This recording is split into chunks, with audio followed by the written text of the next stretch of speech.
বেঙ্গালুরুতে আমাদের রাজ্যের এক মহিলা একটা বাড়িতে ভাড়া থাকতেন না, তিনি একা নন, দুটো বাচ্চা, সব মিলিয়ে ছজন তারা বাড়িতে ভাড়া থাকতেন। এর মধ্যে রাতে 5 জন ঢুকে তাকে একটা ঘরে বন্দি করে গণধর্ষণ করেছে বলে অভিযোগ। ঘটনা বেঙ্গালুরুর। একসঙ্গে মহিলা 2 সন্তান সহ 6 জন থাকতেন। মঙ্গলবার রাতের ঘটনা। রাত 9:50 নাগাদ 5 জন চড়াও হয়। প্রথমে দরজা নক করে, তারপরে জোর করে ঘরে ঢুকে পড়ে বলে অভিযোগ। এরপর মহিলাকে একটি ঘরে আটকে গণধর্ষণের অভিযোগ এবং যাওয়ার সময় 2টো মোবাইল আর 25,000 টাকা নিয়ে চলে যায়। 5 জন ছিল অভিযোগ উঠছে, তার মধ্যে থেকে 4 জন ইতিমধ্যেই গ্রেপ্তার আর একজনের খোঁজে তল্লাশি চলছে।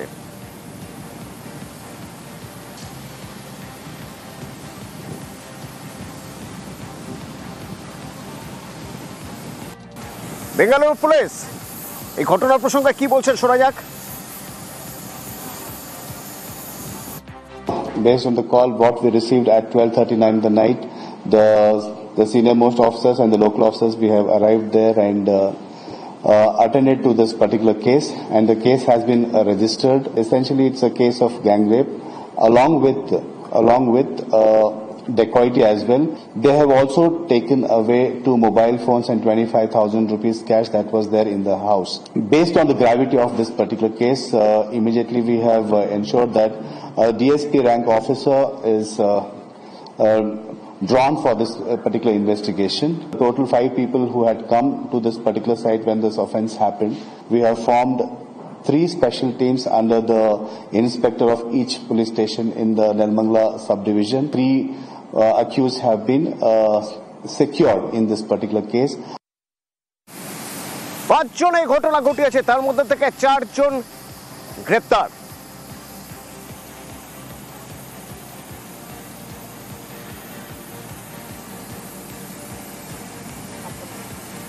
बेंगलुरु থেকে আমার সহকর্মী अफरीन रोचर आवाज होंगे। अफरीन, ये हादसे के बारे में अभी तक हमें क्या जानकारी मिल रहा है और अभी भी एक आदमी को पकड़ा नहीं गया है, उसके बारे में कोई जानकारी अभी तक मिल रहा है? जी, अब तक जो हमें पता है मुख्य आरोपी मिथुन है जिसे गिरफ्तार किया गया है। 3 अन्य लोग जो गिरफ्तार हुए हैं वो है नवीन, कार्तिक और ग्लेन। पुलिस का कहना है कि आरोपी मिथुन जो कि मुख्य आरोपी है उसने ही ये पूरा प्लान बनाया और उसने ही इन तीनों लोगों को अपने साथ शामिल किया। उसके बाद वो 4 लोग और एक और जो फरार आरोपी है 5 लोग इस महिला के घर गए और उसके साथ गैंग रेप किया, डकैती की, पैसे लूटे और जो अन्य पुरुष थे उस घर में उन सबको बांध दिया था। उसके बाद में उन लोगों ने इस औरत के साथ ये गैंग रेप किया था। ये हमें जानकारी मिली है। एक और आरोपी फरार है लेकिन पुलिस लगातार उसे ढूंढने की कोशिश कर रही है और बाकी 4 लोग जो अरेस्ट हुए हैं उनसे कड़े सवाल पूछे जा रहे हैं कि क्यों उन लोगों ने ऐसा किया। क्या एक बात बताइए आप अफरीन, ये मिठुन नाम की बात कर रहे हैं आप, मिठुन यार बाकी जो भी आरोपी है ये सब लोकल है, अचानक कभी भी किसी के घर में घुस के ऐसा तो नहीं हो सकता है। तो मतलब पहले से ये रेकी किया हुआ है, पहले से कोई पुराना दुश्मनी कुछ था, ऐसा कुछ जानकारी मिल रहा है? जी, प्रारंभिक जांच से पता चला है कि आरोपी जो है इस महिला के घरों से कुछ ही दूरी पर रहते थे और इस महिला को वो लोग जानते थे। तो पुलिस का कहना है कि इस परिचय का फायदा उठाकर ही वो लोग घर में घुसकर उन लोगों ने ये अपराध किया, जबकि अन्य परिवारजन वहाँ पर मौजूद थे। तो वो लोग कह रहे हैं कि वो लोग जो महिला है उसके घर के आसपास रहते थे और उसको पहले से जानते थे, इसीलिए वो लोग ये अपराध कर पाए हैं क्योंकि वो उसको जानते थे। ये मिठुन का कोई बैकग्राउंड बता सकता है पुलिस, या मतलब इसके पहले कोई भी क्राइम या कोई भी क्रिमिनल बैकग्राउंड है क्या या नहीं? देखिए, वो हमें अभी तक पता नहीं चला है, बट हमें पता चला है कि जो नवीन और कार्तिक है जो साथी है मिथुन के, वो दोनों टेम्पो चालक थे। तो उन लोग के साथ मिलकर ही मिथुन ने ये प्लान बनाया और ये जो है गैंग रेप किया और डकैती की। शुक्रिया। The victims in this particular case belong to West Bengal and the accused are from the local area. So in that particular area itself. So now we know the people who are behind it between 9:50 to 12:30 in the night, last night. So we need to interrogate them in depth. We'll examine whether they are familiar to each other, they are known to each other in the past. They have seen that there were one or two people who were there in the night over the phone call, and they have asked them to open the door, and they have opened. They were walking outside. The victim's condition is safe, and yes, I cannot say that it is safe. I mean, they are out of danger, and they have whatever as per our SOPs, we have ensured that all the SOPs are followed, and they are being treated in the hospital. গতকালই আমরা দেখিয়েছিলাম গাইঘাটায় সেখানে এক মহিলা তার বন্ধুকে নিয়ে ঠাকুর দেখতে বেরিয়েছেন, তখনই তাকে কটূক্তি করা হয়। তার দাদা, ওই মহিলার দাদা বিএসএসকে এর অ্যাসিস্ট্যান্ট প্রফেসর, তো তার দাদা কলকাতা মেডিকেলের, তার দাদা যখন তাকে বাঁচাতে যান তখন তাকেও বেধড়ক মারধর করা হয়। এই ঘটনায় 4 জনকে গ্রেপ্তার করা হয়েছে। অনিরুদ্ধ রয়েছে সরাসরি আমার সঙ্গে। অনিরুদ্ধ, এই 4 জনই সেদিন ছিল নাকি সঙ্গে আরো কেউ ছিল? এই 4 জনকে কিভাবে গ্রেপ্তার করা সম্ভব হলো? ক্লোজ সার্কিট ক্যামেরার ফুটেজ নাকি 4 জনকে আগে থেকে চিহ্নিত করতে পেরেছিলেন ওই তরুণী বা তার দাদা?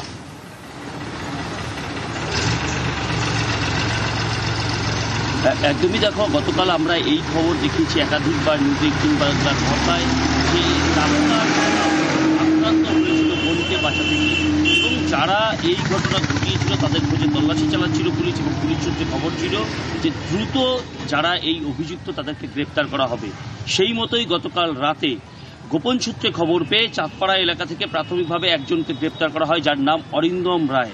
অরিন্দম রায়কে গ্রেপ্তার করে অন্য 3 জনের খোঁজ পায় পুলিশ, তাদেরকেও গ্রেপ্তার করে পরবর্তীতে। মোট এই ঘটনায় 4 জনকে গ্রেপ্তার করা হয়েছে।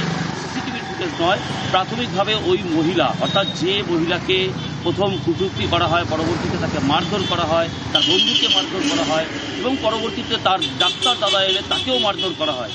সেই ঘটনার পরে ওরা থানাতে যখন অভিযোগ জানিয়েছিল, সেই অভিযোগের ভিত্তিতে এই 4 জনকে গ্রেপ্তার করা হয়েছে এবং তাদেরকে জিজ্ঞাসাবাদ করা হচ্ছে যে সেদিন এই ঘটনার সঙ্গে আরও কারা ছিল, তাদের খোঁজেও তল্লাশি চালাচ্ছে পুলিশ। এবং এই 4 জনকে আজ গাইঘাটা থানার পক্ষ থেকে বনগাঁ মহকুমা আদালতে পাঠানো হচ্ছে। জেল হেফাজতের আবেদন জানিয়ে বনগাঁ মহকুমা আদালতে পাঠাচ্ছে পুলিশ। অতনু, ধন্যবাদ।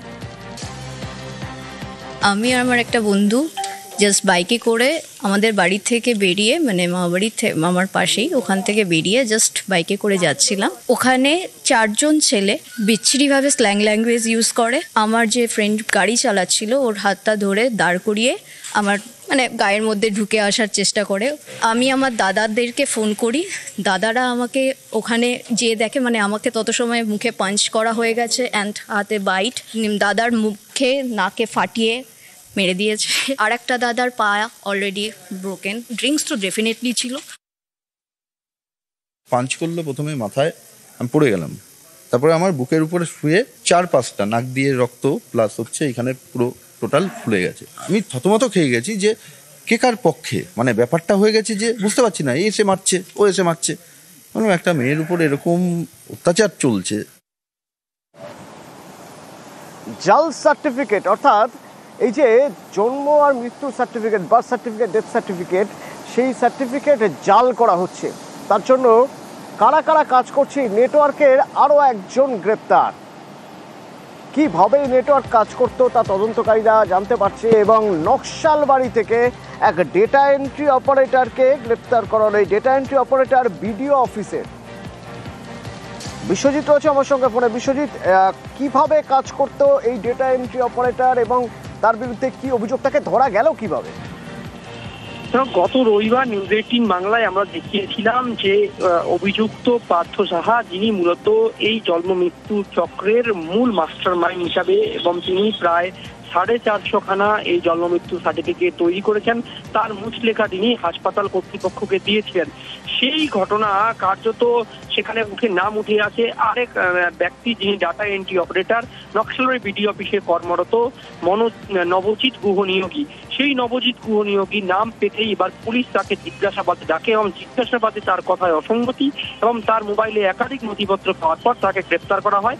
আজ তাকে শিলিগুড়ি মহকুমা আদালতে তোলা হয়েছে এবং পুলিশ সূত্রে যেটা খবর যে এই নবজিৎ গুহ নিয়োগী এখান থেকে মানুষজনকে পাঠাতো অভিযুক্ত পার্থ সাহার কাছে এবং সেখানেই এই জন্ম মৃত্যু সার্টিফিকেট হতো এবং প্রত্যেক সার্টিফিকেট বাবদ 10,000 টাকা নেওয়া হতো। অর্থাৎ নবজিৎ এই পার্থকে সহায়তা করায় কার্যত কিন্তু এই চক্রে নবজিৎ একেবারে সরাসরিভাবে যুক্ত ছিল। শুধু নবজিৎ যে 10,000 টাকা নিত তাই কিনা না, এর সঙ্গে আরো অন্য কিছু বিষয় রয়েছে বা এই চক্রে আরো অন্য কারা রয়েছে সে বিষয়ে অবশ্য তদন্ত করছে হরিবাস থানার পুলিশ। তবে আজ নবজিৎকে শিলিগুড়ি মহকুমাতে তুলে তাকে রিমান্ডে নেবে পুলিশ এবং তার কাছ থেকে একাধিক যে সমস্ত নথিপত্র, একাধিক নাম্বার, বিভিন্ন দস্তাবেজ পাওয়া গিয়েছে তাও কিন্তু তদন্ত করছে খড়িবাড়ি থানার পুলিশ। তবে এখন পর্যন্ত মূল অভিযুক্ত পার্থ সাহা তিনি টাকা দিয়েছেন তার খোঁজ ইতিমধ্যে চালানো হচ্ছে। আর অন্যদিকে যে 450 বেশি জন্ম মৃত্যু সার্টিফিকেট প্রণয়ন করা হয়েছিল সেগুলোর বিষয়েও খতিয়ে দেখছে খড়িবাড়ি ব্লক স্বাস্থ্য আধিকারিক তথা স্বাস্থ্য দপ্তর। কারণ এই যে সার্টিফিকেট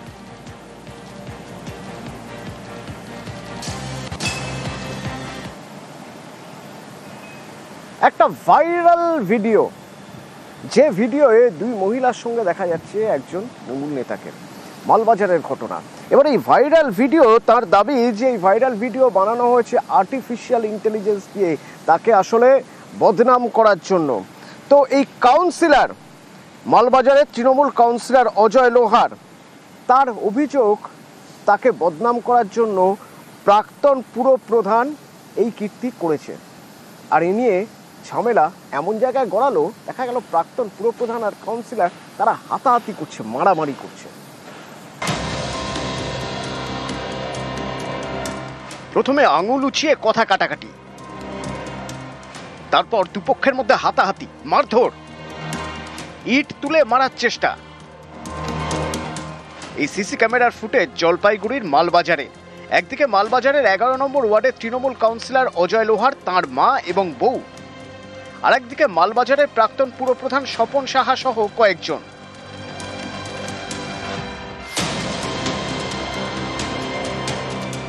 এই অশান্তি একটি ভাইরাল ভিডিও ঘিরে মঙ্গলবার একটি ভিডিও ভাইরাল হয়।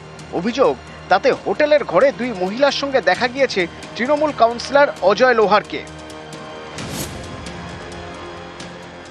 আমার সেই ভিডিও বানায় এআই মাধ্যমে একটা ভিডিও রিলিজ করা হলো, সেটা নিয়ে আমার বাড়ি পারিবারিক পুরোপুরি টেনশনেই ছিল।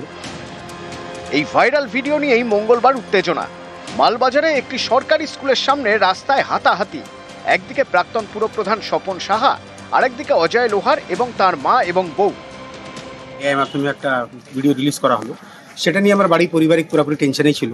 হঠাৎ শুনতে পাই মা আমার বউ দুজন নাকি স্বপন সাহার সাথে জিজ্ঞাসাবাদ করতে বের হচ্ছে। ওখানে গিয়ে দেখি আমার মা রাস্তার উপরে পড়ে আছে, মার আগের দাঁত ভেঙে গেছে আর মুখ থেকে রক্ত বের হচ্ছে, ঠোঁট ফেটে গেছে। এটা দেখার পর যখন আমরা প্রতিবাদ করতে যাই আমাদের গায়ে হাত দেওয়া হয় যে আমার এখানে রক্ত হয়ে গেছে। ওখানে কৌশিক দাস আর সুরজিৎ দেবনাথ, এরা দুইজন, আর স্বপন শাহ আর তার বাপ্পা যে ড্রাইভার, তারা মিলে আমার মায়ের গায়ে আর আমার বউয়ের গায়ে হাত দেয়। যে ভিডিও ভাইরাল হয়েছে, যে বিষয়ে আমি কিছু জানি না, আমি এর মধ্যে কোনো জড়িত না, আমি কিছু জানি না। আচানকই মানে আমাকে আক্রমণ করলো। তার মাকে নাকি মারা হয়েছে হাসপাতালে। মিথ্যা কথা, এটা ওরা মারতে গিয়ে ওর মাকেই ওরা মারে। একদম নিজেদের ব্যাপার, কোনো বলা বলি নেই, আমাদের নিজস্ব ব্যাপার, আমরা সবাই মিলে মিটিয়ে নিয়েছি। জলপাইগুড়ির মালবাজার থেকে রকি চৌধুরী, নিউজ 18 বাংলা।